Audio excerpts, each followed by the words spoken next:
Another 10 questions in a program lifecycle domain to support your PGMP exam preparation. We are starting with question number 31 because the 30 questions are already available in the past videos related to program lifecycle. If you miss locating them, you can focus or you can follow that link in our description or also follow the playlist where we have all our PGMP exam questions compiled together. Let's start with question number 31. You are managing a program aimed at increasing operational efficiency across multiple departments. While reviewing the benefits register, stakeholder expressed confusion about how certain project deliverable will integrate to achieve the stated benefits. They request detailed information about the deliverable, including their scope and acceptance criteria, to ensure alignment with the program's objectives. Which document can best provide the required details?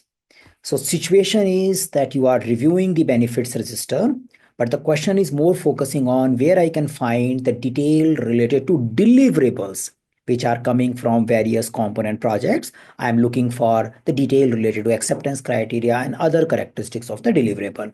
Let's see what are the documents available. Benefits management plan. It focuses on defining how benefits will get managed, identified, realized, tracked, sustained, transitioned, those kind of stuff, not about showing the characteristics of deliverables and their acceptance criteria and their details. So we can ignore it. Program scope statement. It is primarily meant to clarify all deliverables, their acceptance criteria, what is included, what is excluded. So seems like this question is clearly asking about the program scope statement only. Let's see if we have a better alternative. Option C, quality management plan. Not much connected here because quality is not coming very explicitly as a concern area. Program roadmap. The focus is deliverable, their scope and acceptance criteria. The roadmap can show the direction, deliverables, and their interconnection, but not in a detail talking about scope and their acceptance criteria. So in this particular question, we can easily select option B. That seems to be the easy question because if you know these artifacts, you are good. So artifacts like business case, program charter, benefits register, benefits management plan, benefits sustenance planning, benefits transition plan, program management plan, program scope statement, master schedule. These can give you a good number of questions. Yeah, if we get these documents very clearly understood, good number of questions will start coming right for you. Question number 32. What is typically included in a program management plan? It may look very simple one-liner statement and you might be wondering, can I get such kind of one-liner also in the real exam? The answer is yes. You will find a few of them in your final exam as well, just a one-liner. So this question is asking, we need to identify the option which defines the content of a program management plan well. Option A master schedule for all constituent program along with scope, risk, quality, communication, funding, and resource management plans for the program.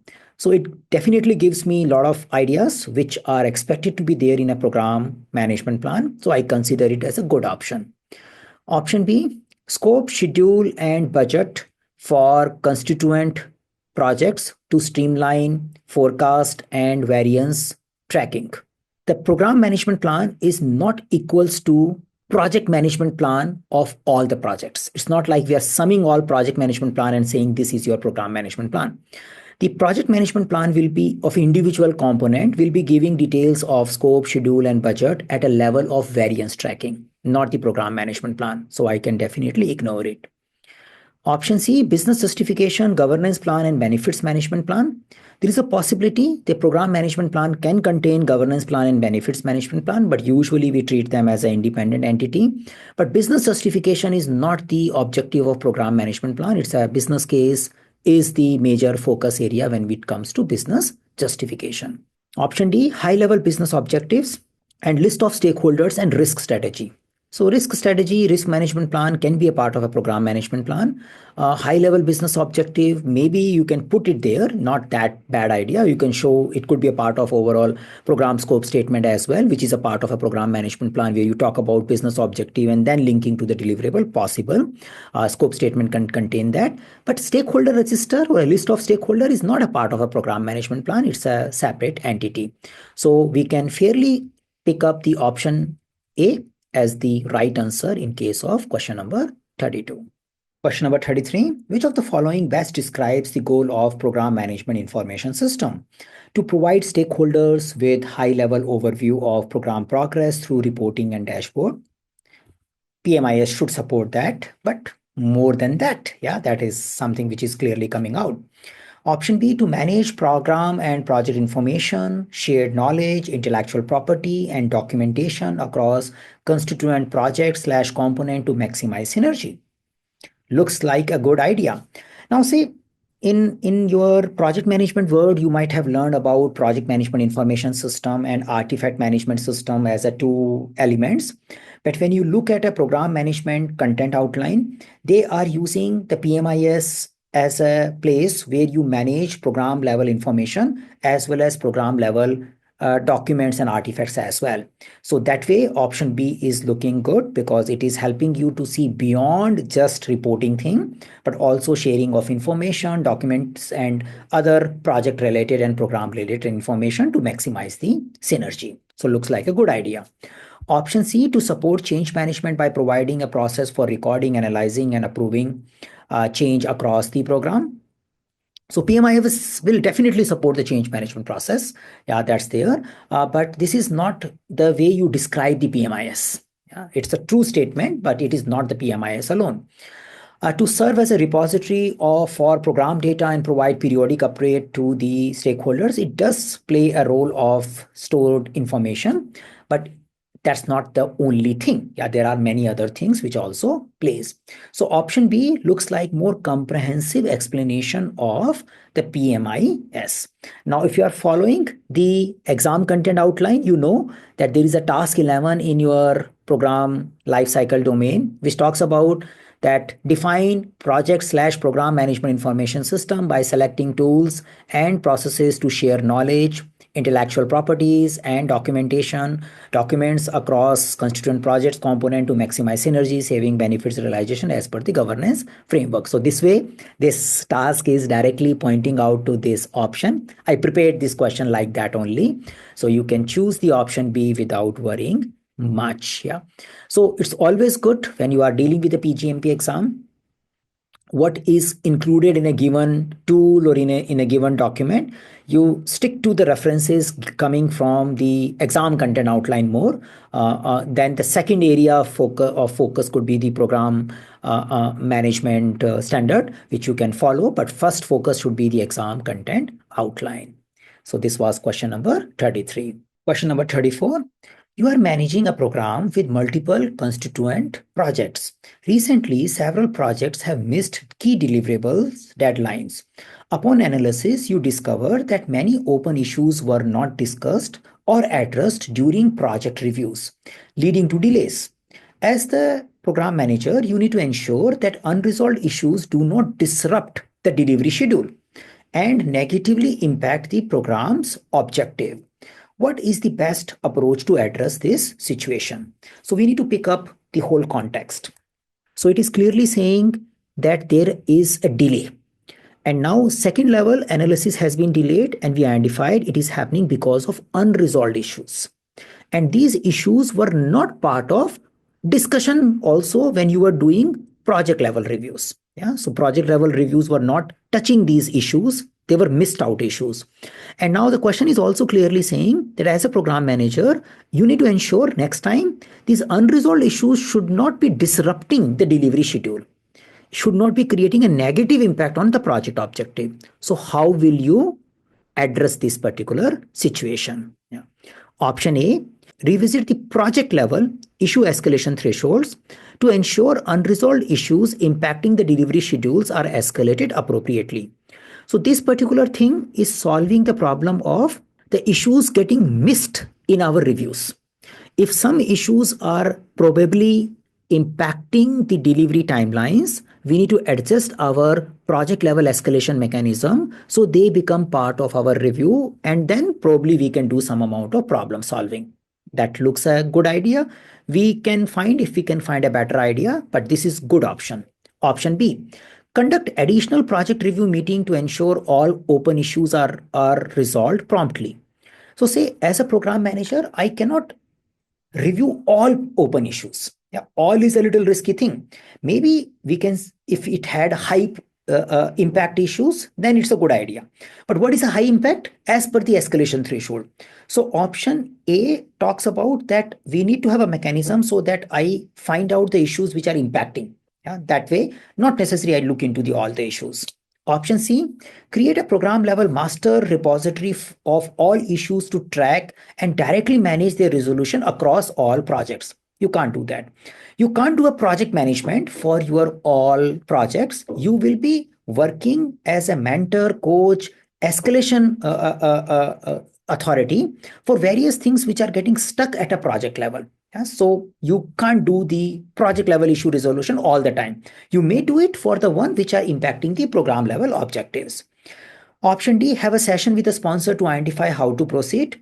So it is easy to discard, because what sponsor will do here, yeah, I need to do something first, yeah, and need to take care of my project level coordination, collaboration, and then I can possibly, if some escalation support is needed, then I will go to the sponsor. But this is something clearly the question is showing that there was a mismatch in your, there was a weakness in your tracking. That's a clearly thing. And the weakness was that issues were going unnoticed and they were not simple issues. You need to do something about it. So that way, if I read that particular question, I need to revisit my escalation threshold. I could have done something to make sure my teams start becoming more proactive in handling issues. That could be an additional thing which I can give. But this particular question is only having these options, so I can definitely go with option A as a good option in this particular situation. So that way, we mark the option A and we move forward. Question number 35. You are managing a large program and need to communicate both high-level program alignment with the strategy and detailed deliverable timelines. Okay. So stakeholders are unclear about using the program roadmap or program master schedule. What is the best guidance to provide to the stakeholders? In a simple word, this question is asking, what is the difference between program roadmap and program master schedule? Can you clarify it? Yeah, and which statement of the below is good to clarify that? Simple document related question. Option A, use the program roadmap for high level alignment with strategy and milestone, and the program master schedule for detailed deliverable timeline and dependency. Yes, looks good. Use program master schedule for strategic alignment and program roadmap for tracking project level deliverables and execution timeline. Yeah, so we don't want to do a project level deliverable tracking and execution timeline. We do want to do a program level tracking only, but the projects will get tracked for the key elements, not all. And program master schedule is not something which is meant for strategic alignment. It is meant for the good integration of various dependencies. So A option is far better than B. Use the program roadmap for milestones. Yeah, and the program master schedule for tracking benefits realization timeline and dependency. So I can talk about benefits, timeline, and dependency tracking at a roadmap level also. That's the thing. I just don't track the milestones. But the overall purpose of program master schedule is not tracking the benefit realization and dependency alone. It is for the overall understanding of integration. If I want to see how the benefits are coming and how we are doing, more like a roadmap we want to look into rather than getting into the detailed program master schedule. Yeah. So just not limit to the milestone. Milestones are there both the places. It's there in a roadmap as well as in a schedule. But roadmap is more alignment document, ensures strategic alignment, stakeholder communication, and ensures the interdependency between various components at a high level is visible. And we show how various components will come together to produce a benefits. That's the idea. So option A still looks good to me. Option D, use the program master schedule for strategic alignment and the program roadmap for team level deliverable details and activity sequencing? Definitely not. Yeah, so team level deliverable and activity sequencing is done in a project schedule, not in the roadmap as well as in a program master schedule. So looking at the options, we can go with option A. Yeah, that seems to be a right option here. Incidentally, many A came this time. Yeah, so from 2-3 questions, we are just having A. Okay, question number 36. As a program manager, you are finalizing the program charter. During a stakeholder meeting, a key stakeholder requested that certain objectives be added to the charter. Okay. However, these objectives are not aligned with approved program business case and do not contribute to the program's defined strategic goal or intended benefit. What is the best course of action? Interesting, usual thing. When you are preparing the charter after having the approved business case, there will be a power play and people may want to put some objectives which are going beyond what was discussed and approved in the business case. So how do you handle that? Option A, include the stakeholders' objective in the charter to ensure their support and revise the business case later. So let me add it to a charter, and then probably if it gets approved, then we will take care of business case later. That seems to be the idea. Not a very systematic way. I need to review it. I can't just follow, though it's a key stakeholder, but I can't just add things without discussing with the steering committee. And I need to make sure the business case remains aligned as well, at least in the formulation stage of my program. So not a good idea. Politely decline the request. Yeah, looks good. Politely word is coming. Emphasize that the program charter must strictly adhere to the approved business case. Not a bad idea. If we don't get any better option, we can go for it. But at the same time, we may want to hear the stakeholder. It's a key stakeholder. I can't just say that I will not discuss it. So I should not be accepting it. I should not be rejecting it very outrightly. But if I don't get an option, I will go with option B. Let's see option C. Analyze the requested objective and recommend revisiting the business case with the governance board approval if justified. Looks good. You can say that, yeah, I need to see this objective, I will analyze it, and we need to work with the governance board or steering committee to see if the business case need a revisit in order to incorporate these objectives. If it is done, then we will incorporate them. A good amount of alignment between business case and program charter is something expected. So option C looks a good idea as of now.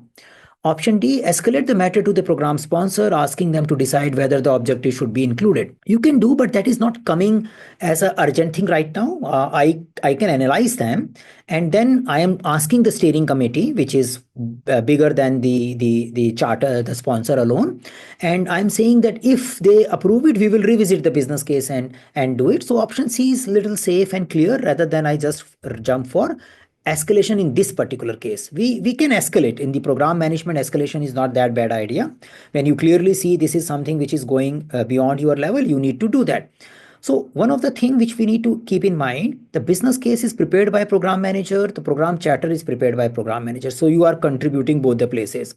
Business case is approved by your steering committee, program charter is also approved by steering committee or a program or your program sponsor, but in general steering committee is a good place. So I need to, myself and steering committee has to work on this, yeah, because I will revisit and I will talk to them. If they are willing to approve it, then only I will revisit.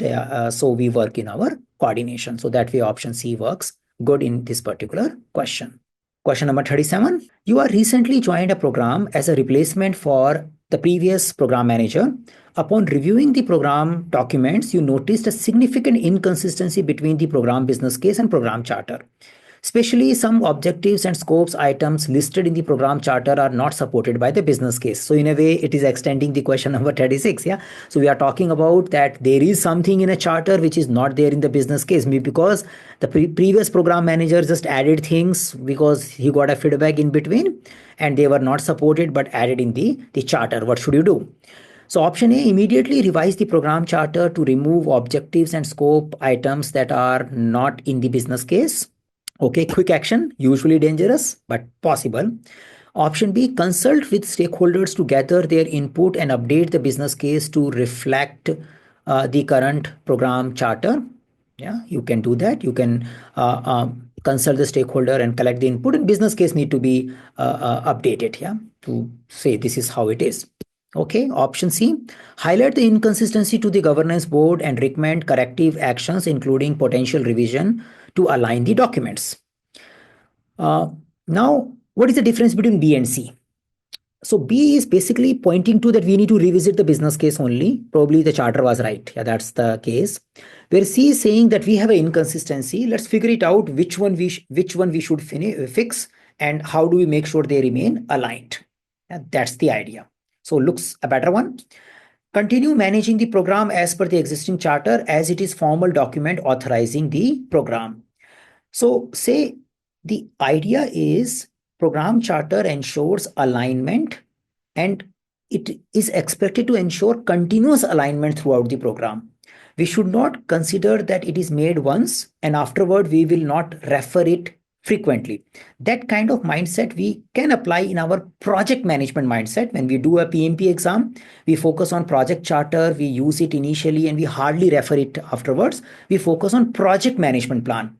But in case of program management, the program charter is something which ensures the overall alignment and understanding of the stakeholder remains consistent. So we need to, and at the same time, we need to revisit the business case if it is not coming true. So these both are live or a frequently updated document. They need to reflect the reality. Yeah. So that way, I need to go with option C because it should be consistent rather than I keep doing something which is not aligned to the program, charter, and business case are in misalignment. Question number 38.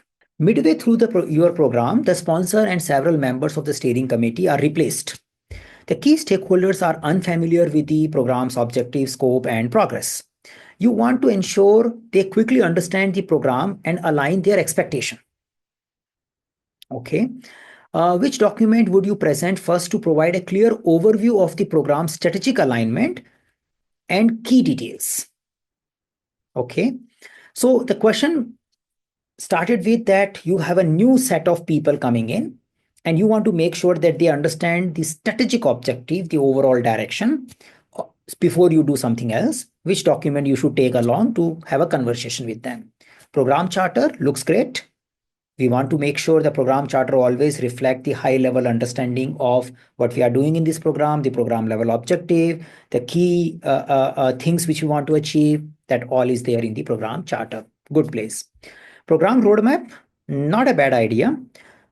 But maybe after program charter, I can look into program roadmap because program roadmap is more, we'll see a direction, we see a milestone, we show the various stages, how the various component will come together and produce the benefits. That part is coming from the roadmap.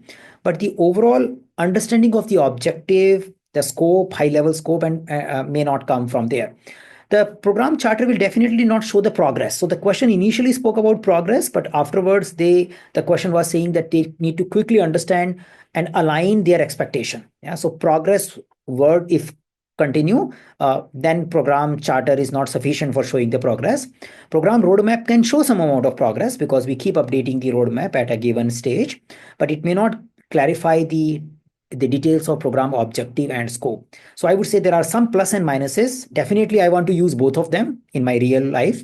I need to start with high level objective and then I need to give a high level briefing with the help of program roadmap. I will do. But if I have to choose one out of two, then I am sensing that we are not getting a very clear thing about how timelines, high level milestone, deliverables, value, benefits realization over a timeline, those kind of words are not coming very clearly. So I better stick more focus on charter because timeline is not that much focused in the question. Option C, program management plan. Now, many of us may jump to a program management plan because we believe program management plan contains everything. That's so we can show it. So again, reminding the difference between PMP mindset and PGMP mindset. In a PMP, your project management plan was usually the most extensively used content. But in a program management, when we are working with a stakeholder, we assume the program management plan is too detailed. It is basically for me as a program manager and my project managers to ensure consistency and integration and execution document. It is not something which we will use for communicating and talking about those things. Yeah. So that way, I exclude that. Program master schedule, I will talk more about roadmap rather than a master schedule. Master schedule is too detailed. So we have to choose between A and B. And as I explained before, I will prefer A because the question seems to be more pointing to high level objectives rather than focusing on the timeline way of representing where we are and what we are expected to do. Yeah. Though there is a little ambiguity, but this is how, if we face ambiguity, we need to make our choice in the real exam as well, not just for my mock question. Mock questions are just there to make you start thinking. You don't have to too strongly feel about options. If you get the right mindset, you are good. Yeah. And in the exam, depending upon what option you get, you need to choose the appropriate one. Question number 39. As a program manager, you have a well-defined program charter outlining the program's high-level vision, high-level scope, program's vision, high-level scope, and strategic alignment. However, the boundaries and responsibilities of various project teams remains unclear. This lack of clarity is causing delay in preparing the detailed program roadmap and drafting business case for individual component project. Okay. So what is the best course of action to address this issue? Yeah. So you have a high level understanding, but you want to create a business case and detail for each component. That is becoming a difficulty. So what you should do so that their part of the work becomes very clear. Develop a program scope statement to define detailed boundaries, objectives, and responsibility of each project team. Makes sense. The overall program scope statement will be further broken down using work breakdown structure. It will create those details. So that looks good. Proceed with program roadmap using assumption about project boundaries and adjust it later as clarity emerges. So it is saying that make a detailed program roadmap, things will come up later. Yeah, so it is sticking to the idea of that you are struggling to make a detailed program roadmap. Why don't you make it without thinking too much about there? Yes, but there was a business case also. Yeah, so that way it will not work. Focus on preparing individual project business case first, as they will clarify responsibilities for component team. So we need to have a high level, scope level understanding of a program before we get into a specific detail of a project or a component level business case. And we can't just go bottom up. We are saying let's create a business case and then we will focus on creating the understanding. So in general, for a PGMP exam, we do focus on top down approach. We focus because we need to ensure strategic alignment. Yeah, it is not like whatever the teams will do, we will just put them together and achieve the goal. Our goal is starting from the overall value, then we are coming to the benefits to the outcomes to the output. So we need to show how it is getting done. The delivery will happen in reverse. Yeah, so delivery will happen from bottom to up, but the strategic and the boundaries and the directions should come from top to bottom, and some way they will converge. Yeah, so that's a mindset we have to take. So I will definitely go with the program level scope statement, which will define me the details, boundaries for these particular project teams. So overall program components will get defined here and we will understand what is their overall boundaries. Question number 40. A program manager is tasked with preparing a program scope statement. What input should the program manager prioritize? Means what all you need to use in order to prepare a program scope statement out of available options. Yeah. So program charter, business case, historical data. Looks good. Yeah, historical data and means your organization process assets. Great idea. Program charter, benefits management plan, historical data, benefits management plan for program scope statement. Not that much related. It's more about talking about how benefits will get managed, track the process of benefits. Yeah, so probably I just flag it out. Program charter, business case, stakeholder feedbacks looks good. Now I have a and C which I need to compare. Program charter, business case, risk management plan, I can ignore. So you see the A and C are the two options now. So do I focus more on stakeholder feedback over historical data? Definitely. I need to understand what the stakeholder want and their detailed feedback so that I can come with a more detail about a scope statement. Charter and business case are common. So in this way, I go with option C, because overall stakeholder expert judgment will help me in understanding the overall scope and boundaries for the program components. So if you need more assistance, connect with us. If you have a disagreement with our explanation, no worries, discuss them. The whole idea is we need to develop our mindset for program management. There is a possibility few answers may not be in alignment with your mindset, but if we are getting too much disagreements, then we have a problem, but few disagreements can be there. If you need specific assistance for your PGMP exam preparation, we do have a self mentoring program as well as application support program, which can assist you and speed up your PGMP journey.